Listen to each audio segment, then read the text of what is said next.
भारत सरकार की ओर से महिलाओं के लिए गजब की स्कीम निकाली गई है। इस स्कीम में कोई भी महिला जो मां बनते टाइम या मां बनने से पहले इस स्कीम में रजिस्ट्रेशन करवा लेते हैं तो उनके लिए बहुत ही बड़ा मौका है। उनको यहाँ पे 11,000 रुपए तक मिल सकते हैं अगर वो करवा लेते हैं इस स्कीम का रजिस्ट्रेशन, तो और कहीं भी कुछ नहीं कराना पड़ेगा। तो इस वीडियो में हम जानने वाले हैं कि ये स्कीम आखिर है क्या, इनमें पैसा कैसे मिलेगा, क्या करना होगा जो पैसा मिलेगा, और इस स्कीम में रजिस्ट्रेशन कैसे करना होगा, इसका कंप्लीट जानकारी हम आपको इस वीडियो में देने वाले हैं। तो चलिए आज के इस कमाल के वीडियो को शुरू करते हैं बिना देरी किए। सबसे पहले आपको डिस्क्रिप्शन को ओपन करना है। डिस्क्रिप्शन को ओपन करने के बाद वहां पे एक लिंक मिलेगा, लिंक पे क्लिक करेंगे तो इस तरीके का वेबसाइट आपके सामने ओपन होके आ जाएगा जिसका नाम है यहाँ पर प्रधानमंत्री मातृ वंदना योजना के बारे में सारी कंप्लीट जानकारी दी गई है कि मातृ वंदना योजना क्या है, इसका क्या उद्देश्य है, इसमें कैसे पैसा मिलेगा, क्या क्या होना चाहिए, दस्तावेज क्या होने चाहिए, सारी जानकारी इसमें दी गई है। तो हम आपको एक बार रिपीट कर देते हैं ताकि आप लोगों को समझ में आ सके।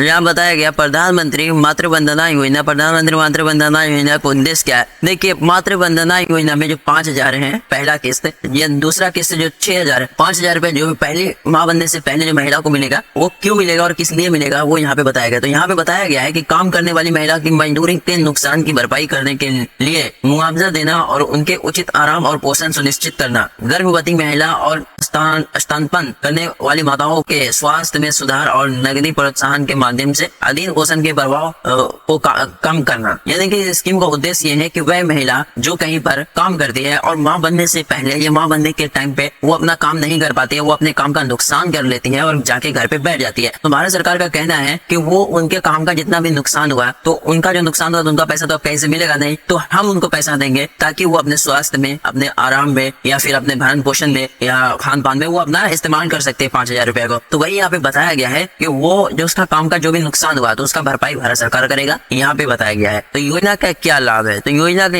ये लाभ है, इस योजना से गर्भवती महिला, पहली बार जो महिला मां बनेगी तो वो बच्चा जो है तो जिंदा यानी कि जीवित रहना चाहिए और पहले जीवित बच्चे के जन्म के दौरान फायदा होगा। योजना की लाभ राशि डीबीटी के माध्यम से लाभार्थी के बैंक खाते में सीधे भेज दी जाएगी। रिपोर्ट के मुताबिक सरकार निम्नलिखित किस्तों में राशि का भुगतान करेगी। यानी कि कहा गया है कि इसमें आपके बैंक से आधार शेडिंग रहना चाहिए, ठीक है। जब तक आपके बैंक से आधार शेडिंग नहीं रहेगा तो इसमें पैसा नहीं आएगा। अगर आपका एक खाता होगा तो ऑटोमेटिकली आपका बैंक में आधार शेडिंग होगा, या फिर 2-3 खाता होगा तो किसी न किसी में आधार शेडिंग होगा ही। नहीं है तो बैंक में जाकर डीबीटी लिंक करवा लीजिए, ठीक है। तो यहाँ पे बताया गया, अब यहाँ पे बताया गया कि आपका क्या होना चाहिए। तो यहाँ पे बच्चा जो है वो जीवित होना चाहिए, तभी यहाँ पे आपको पेमेंट किया जाएगा। तो यहाँ पहली बार जो 1,000 रुपया दिया जाएगा वो गर्भवती के पंजीकरण के समय, यानी कि महिला जब गर्भावस्था के पंजीकरण के समय, जब गर्भावस्था का जो पंजीकरण कराती है, रजिस्ट्रेशन जो कराती है हॉस्पिटल में जहाँ पर भी, तो पहले में आपको 1,000 रुपया दिया जाएगा। दूसरी किस्त में यदि लाभार्थी 6 महीने की गर्भवती के बाद कम से कम एक जांच करवा लेती है। यहाँ पे गर्भवती होने के बाद अगर कोई महिला 6 महीने की गर्भवती है और वो जाके एक बार जांच करा लेती है तो 2,000 रुपये मिलेंगे। तो कितना हो गया? 3,000 रुपये। उसके यहाँ पे जो है तो 3,000 रुपये आपको मिल चुका है, ठीक है। पहली किस्त मिलेगा जब आप पंजीकरण कराएंगे, दूसरी किस्त मिलेगा जब आप 6 महीने की गर्भवती होंगे और जाके जांच करवाएंगे कोई भी महिला। तीसरी किस्त मिलेगा जब बच्चे का जन्म पंजीकृत हो जाएगा और बच्चे को BCG, OPV या DPT और हॉस्पिटलाइज्ड बी सहित पहले टीके का चक्र शुरू होता है। यानी कि बच्चे का जब जन्म का पंजीकृत, यानी कि जन्म का जो एक कार्ड होता है वो स्क्रीन पर आपको दिखाना चाहते हैं, तो ये कार्ड अगर आपके पास आ जाता है तो 2,000 रुपये तब मिलेंगे। तो टोटल मिला के आपको 5,000 रुपये अभी मिलेंगे पहले बच्चे के रूप में, ठीक है। यहाँ पर और भी हम आपको आर्टिकल दिखाने वाले हैं। अब नीचे हम स्क्रॉल करते हैं, यहाँ पे बताया गया है। अब नीचे हम स्क्रॉल डाउन करते हैं तो यहाँ पे बताया गया है प्रधानमंत्री मातृ वंदना योजना निम्न श्रेणी की गर्भवती महिला और स्तनपान करने वाली महिला वाली माताओं के लिए लागू नहीं है। अब वह लोग के लिए लागू नहीं है। अब कुछ महिलाओं के लिए ये लागू नहीं है, कुछ महिलाओं को गर्भवती होने पर भी उनको पैसा नहीं मिलेगा। क्यों नहीं मिलेगा? वहां पे बताया गया है कि पहला उन महिलाओं को जो केंद्र सरकार या राज्य सरकार के अंदर सार्वजनिक स्थान निम्न रोजगार में है, यानी कि सार्वजनिक स्थान में कई बार राज्य सरकार या फिर केंद्र सरकार के अंडर वो काम कर रही है। और दूसरा है जो किसी अन्य योजना या कानून के तहत सामान्य लाभ प्राप्त करता है, यानी कि कोई भी योजना या फिर जो किसी अन्य योजना या कानून के तहत वो ऐसा तो मतलब वो वाला योजना नहीं जो एक बार 4,000 वो वाला नहीं, मतलब कि रेगुलरली उनको कोई योजना का लाभ मिला हो, जैसे कि मतलब बहुत सारी योजनाएं होती, तो इस तरीके की कोई योजना जो आपको रेगुलरली मिल रही है और प्रेगनेंसी के और गर्भवती के टाइम पे भी मिल रही है तो आपको कुछ नहीं मिलेगा। और अगर आप किसी कानून के तहत सामान्य लाभ प्राप्त कर रहे हैं, मतलब बहुत सारे कानून होते हैं, जैसे कि मतलब आप लोग समझ सकते हो कि बहुत सारे कानून में बहुत सारे तरीके के पैसे देते हैं, तो वहां पे आपको नहीं मिलेगा। अब यहाँ पे ये जो फॉर्म है, नॉमिनेशन ऑर्डर फॉर्म हो गया, फॉर्म 1A हो गया, 1B हो गया, 1C हो गया, ये 1A 1C 1A 1B 1C ये तीनों फॉर्म को आपको डाउनलोड करके रखना होगा। क्यों रखना होगा वो आगे हम बात करने वाले हैं। तो यहाँ पे इस आर्टिकल में इतना ही दिया गया है। अब आर्टिकल नंबर 2 पे हम लेके चलते हैं आपको। तो यहाँ पे ये दो मतलब अनऑथराइज हो गया ये आर्टिकल, यानी कि इस तरीके से हो गया कि एक अनऑथराइज है, यानी कि ये किसी व्यक्ति द्वारा जनहित है। लेकिन एक आर्टिकल जो भारत सरकार ने खुद बनाया है और खुद इस स्कीम के बारे में बताया है, वो आर्टिकल आपको लेके चलते हैं। उस आर्टिकल का नाम है माई स्कीम। बहुत सारे लोगों ने इस आर्टिकल के बारे में सुना होगा। ये वेबसाइट है जिसका नाम है माई स्कीम। तो माई स्कीम पे आते हैं, इसका भी लिंक आपको डिस्क्रिप्शन। यहाँ पे आपको बताया गया है इस स्कीम में विवरण में बताया गया महिला एवं बाल विकास मंत्रालय द्वारा एकमात्र लाभ कार्यक्रम जिसमें पहले जीवित जन्म के लिए 19 वर्ष या उससे अधिक की आयु की गर्भवती महिलाओं को 5,000 रुपए का नगद प्रोत्साहन दिया जाता है। प्रोत्साहन 3 किस्त में प्रदान किया जाता है और 150 दिन से 180 दिन और प्रवास के समय के बीच है। यानी कि यहाँ पे दो मोस्ट इंपोर्टेंट चीज दिया गया है। सबसे पहले महिला की जो उम्र है वो गर्भवती के टाइम पे 19 साल या उससे अधिक होनी चाहिए और यहाँ पे 150 मतलब महिला गर्भवती से लेकर 150 या 180 दिन के अंदर एक जांच करवाना चाहिए, जहाँ पे समय सीमा के भीतर 150 दिन से 180 दिन के अंदर उसको एक जांच करवाना चाहिए जिसमें मतलब वो साबित हो जाए। उसके बाद ये योजना उन महिलाओं के लिए है जो काम कर रही थी और उन्हें गर्भावस्था के कारण मजदूरी का नुकसान उठाना पड़ा था। प्रोत्साहन का उपयोग गर्भवती महिलाओं के पोषण की दैनिक आवश्यकता को पूरा करने के लिए दिया जाएगा। यानी कि यहाँ पे बताया गया है कि वही महिला जो मतलब हमको पहले बताया कहीं पर काम करती थी और गर्भवती के कारण उनको अपना काम का नुकसान करना पड़ा, तो उन महिलाओं के लिए जो अपना काम नुकसान किया है तो उनको यहाँ पर 5,000 रुपए का राशि दिया जाएगा जो अपने दैनिक यानी कि रोजमर्रा की चीजों में इस्तेमाल कर सकती है। उसके बाद यहाँ पे आप लोगों ने देख लिया। अब यहाँ पे इसका फायदा बताया गया, जिसका फायदा है कि 3 किस्त में मिलेगा और 3 किस्त में जो मिलेगा 5,000 रुपए। तो किस तरीके से मिलेगा? सबसे पहले आंगनबाड़ी केंद्र में AWC अनुमोदित स्वास्थ्य सुविधा में गर्भवस्था केंद्रीय पंजीकरण पर 1,000 रुपए की राशि जैसे कि संबंधित राज्य संघ क्षेत्र द्वारा पहचाना जा सकता है। यानी कि यहाँ पर 1,000 रुपए पहले मिलेंगे जब आप पहले बार जांच कराएंगे। तो उसके बाद दूसरी किस्त मिलेगा जब 150 दिन से लेकर 180 दिन के भीतर दूसरी किस्त मिलेगा। तीसरी किस्त मिलेगा जब आप बच्चे को मतलब कोई भी महिला जब माँ बन जाएगी एक बार और उस बच्चे का जो टीकाकरण हो जाएगा तब उनको फिर 2,000 मिलेगा, यानी कि टोटल 5,000 रुपए यहाँ पर आपको दिए जाएंगे। अब यहाँ पे क्या पात्रता है? पात्रता मीन्स की क्या क्या होना चाहिए, आवश्यक डॉक्यूमेंट, आवश्यक दस्तावेज और महिलाओं के लिए क्या क्या यहाँ पर बताया गया है। तो यहाँ बताया गया है कि आवेदक एक महिला होनी चाहिए, जिसके नाम से आवेदन होगा वो महिला होनी चाहिए। आवेदक को गर्भवती होना चाहिए, मतलब आवेदक जो माँ बनने का टाइम होनी चाहिए यानी गर्भवती होना चाहिए। आवेदक को नियोजित किया जाना चाहिए और गर्भावस्था के कारण मजदूरी के नुकसान का सामना करना पड़ रहा है, मतलब आपको हाँ भैया मुझे इस चीज का नुकसान, ठीक है, मतलब इस चीज में काम करते तो और इसका नुकसान करना पड़ रहा है। उसके बाद आवेदक की जो उम्र है वो 19 वर्ष या उससे अधिक होनी चाहिए, ठीक है। और ये योजना केवल पहले जीवित जन्म के लिए लागू, यानी कि जिंदा बच्चा जो भी माँ बनेगी उसके लिए ये लागू है। उसके बाद अब बात ऑफलाइन के बारे में बताना चाहते हैं कि ऑफलाइन में किस तरीके से करना चाहिए। तो यहाँ पे सबसे पहले ऑफलाइन में दस्तावेज क्या लगेंगे? दस्तावेज लगेगा आपको समुचित भरा हुआ फॉर्म ए, यानी कि 1A फॉर्म 1A। यहाँ पे आवश्यक दस्तावेज में सबसे पहले फॉर्म 1A। अब फॉर्म 1A मिलेगा कहाँ से? तो आपको पहले बताया था, तो फिर से एक बार बता देते हैं। इस वाले वेबसाइट पे आना है। इस वाले वेबसाइट पे आने के बाद यहाँ पर नीचे स्क्रॉल करते हैं तो यहाँ पे आएंगे, यहाँ इस पे क्लिक करेंगे। क्लिक करने के बाद आप लोग देख सकते हैं इस तरीके का आपके सामने फॉर्म मिलेगा। इस फॉर्म को सबसे पहले आपको प्रिंट कर लेना है। प्रिंट करने के बाद इसको अच्छे से सही से भर लीजिए। अब भरने के बाद आपको वेट करना है यहाँ पर। उसके बाद MCP मातृ शिशु सुरक्षा कार्ड होना चाहिए। ये कार्ड बेसिकली इस तरीके से होगा। यहाँ पर आपका जो पहला टीकाकरण होगा ये प्रथम किस्त है, यानी कि पहले किस्त के लिए, ठीक है, कार्ड इस तरीके से कार्ड मिला होना चाहिए। उसके बाद पहचान के प्रमाण की पर जो फोटो कॉपी है वो आधार कार्ड आपको देना होगा। फिर बैंक पासबुक आपको लगेगा और पिछले मासिक आय की तारीख से, मतलब ये दे भी सकते हो नहीं भी दे सकते हो। उसके बाद पिछले चक्र 180 दिन 150 दिन के भीतर आपको एक बार जांच करवा। यहाँ पर फिर पिछले मासिक चक्र की तारीख से 150 दिन के भीतर दस्तावेज जमा किए जाने चाहिए, दिन के भीतर दस्तावेज जमा किए जाने चाहिए। यानी कि जो है तो आपको 150 दिन के अंदर अंदर आपको अपना पहला चक्र में जो 150 दिन होगा उसके अंदर अंदर आपको ये सारे डॉक्यूमेंट को वहां पे ले जाके जमा कर लेना है। अब दूसरी किस्त जो मिलेगी वो समुचित भरा हुआ फॉर्म 1B।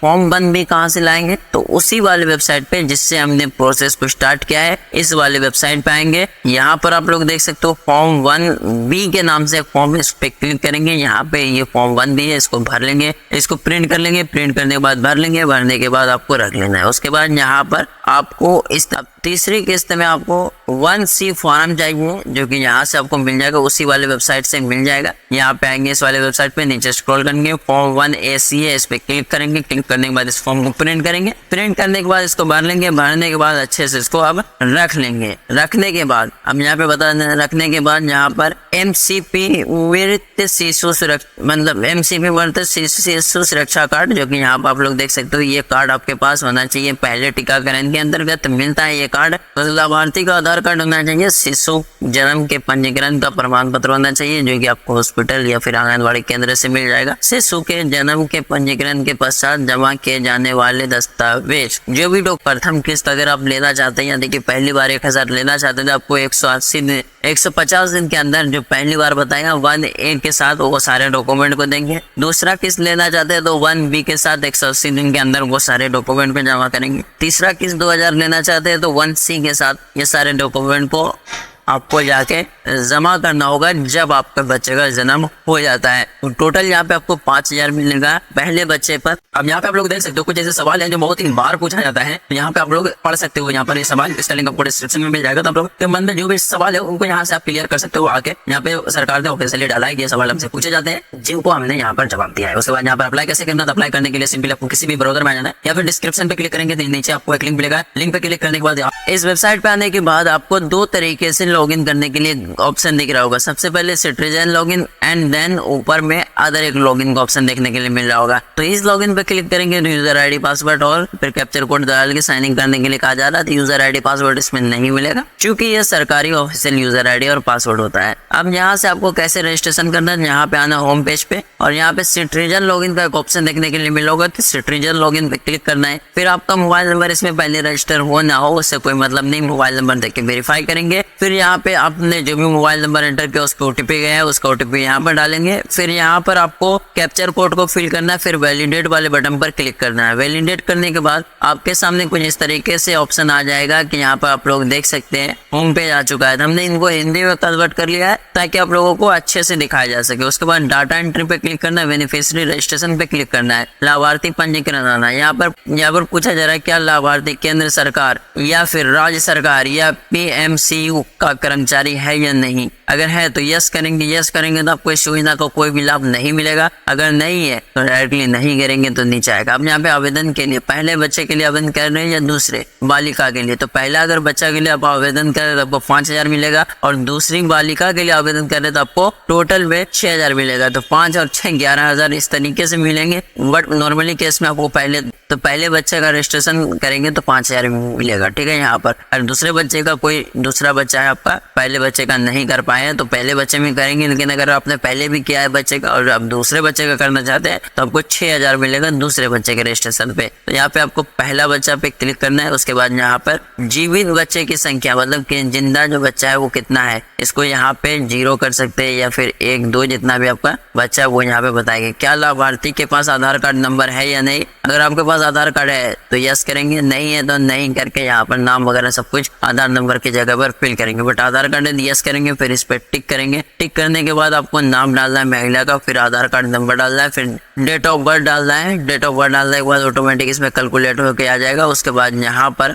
उसको कैटेगरी यानी कि श्रेणी बताना है, इस पे क्लिक करेंगे। क्लिक करने के बाद बताएंगे कौन सी कैटेगरी में आती है, महिला, SC है या ST है या फिर अदर पे क्लिक करेंगे तो कोई भी जर्नल वगैरह कुछ भी भर सकते हैं यहाँ पर जो भी उनका कैटेगरी है। उसके बाद यहाँ पर मोबाइल नंबर किसका है वो पूछा जा रहा है। मोबाइल नंबर बिलोंग टू, इस पे क्लिक करेंगे। क्लिक करने के बाद बताएंगे कि मोबाइल नंबर ये वाला किसका है, उसी महिला का है या उसके पति का या किसी और का है, उसके फादर का, यहाँ पर बताएंगे। उसके बाद यहाँ पर ये सारी चीजें जरूरी है जो मैं बता रहा हूँ, ये सब चीज जरूरी है, सब देना आवश्यक है। उसके बाद प्रमाण पत्र में यहाँ पर प्रमाण मानदंड में इस पे क्लिक करना है। आपके पास इस लिस्ट में कोई ना कोई एक डॉक्यूमेंट होना चाहिए। आपके लिए मैं सबसे आसान और सबसे बेहतरीन डॉक्यूमेंट बताता हूँ, वो है ई श्रम कार्ड। ई श्रम कार्ड तो सभी लोगों ने बनवाया होगा, मोस्टली लोगों ने बनवाया होगा। नहीं बनवाया, किसी भी साइबर कैफे पे जाके अपना ई श्रम कार्ड बनवा लीजिए, बस बहुत ही बेहतरीन डॉक्यूमेंट है श्रम कार्ड। तो उसका प्रोसेस हम दूसरी वीडियो में आपको बताने वाले। तो यहाँ पे श्रम कार्ड को सिलेक्ट करेंगे, फिर इस श्रम कार्ड में एक नंबर दिया जाता है आधार कार्ड नंबर की तरह, वहाँ पे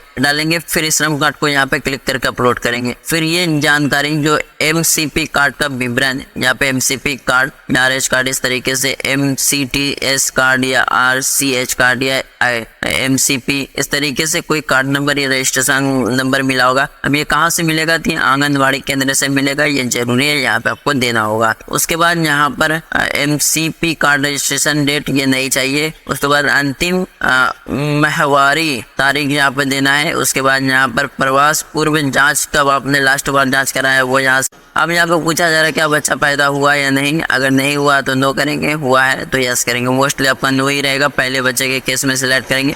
बच्चे के जन्म की वास्तविक स्थिति क्या है, बच्चे के जन्म की वास्तविक तिथि क्या है, बच्चे का जो डेट ऑफ बर्थ है वो यहाँ पे बताएंगे। हम यहाँ पे क्षेत्र को सिलेक्ट करेंगे, तो क्षेत्र क्या है, ग्रामीण क्षेत्र है या शहरी क्षेत्र है, वो यहाँ पे बताएंगे। उसके बाद राज्य सिलेक्ट कर लेंगे, फिर यहाँ पर आपको, फिर यहाँ पे डिस्ट्रिक्ट, फिर अपना ब्लॉक, फिर गाँव, फिर पिन कोड डालेंगे। फिर यहाँ पे फील्ड कार्यकर्ता चुने पर क्लिक करेंगे। यहाँ पर आप लोग अपना जो है तो आंगनबाड़ी केंद्र हो गया या फिर इस तरीके से कोई केंद्र हो गया, तो यहाँ पे अपने आसपास में जो भी है उसको यहाँ पर सिलेक्ट कर लेंगे। सिलेक्ट करने के बाद आप सबमिट पे तो सिलेक्ट करेंगे। सिलेक्ट करने के बाद ये सारा जो भी डिटेल्स आपने दिया ये सही से होना चाहिए। उसके बाद सबमिट करेंगे। सबमिट करने के बाद एक रजिस्ट्रेशन नंबर आपको मिलेगा, उस रजिस्ट्रेशन नंबर को लेके आपको अपने आंगनबाड़ी केंद्र पे जाना है, या फिर आपको उस रजिस्ट्रेशन, इसमें आपको जो भी स्लिप दिया जाएगा उस स्लिप को लेके और उसमें सारे डॉक्यूमेंट को फॉर्म 1A या फॉर्म 1C जो भी आप पे लागू होता है वो, और जो भी डॉक्यूमेंट आपको बताया वो सारे डॉक्यूमेंट को लेके आपको सीधा सीधा अपने आंगनबाड़ी केंद्र पे जाना है, और वो आंगनबाड़ी केंद्र पे वो सारे डॉक्यूमेंट को जाके जमा कर देना है, और सक्सेसफुली आपका रजिस्ट्रेशन हो जाएगा। रजिस्ट्रेशन होने के बाद आप जमा कर देंगे। जमा करने के बाद आपका पेमेंट आपके खाते में डायरेक्टली आपके भेज दिया जाएगा। इसी तरीके से आप प्रधानमंत्री मातृ वंदना योजना के लिए ऑनलाइन ही अप्लाई कर सकते हैं। आई होप कि वीडियो पसंद आया होगा। पसंद आया है लाइक कर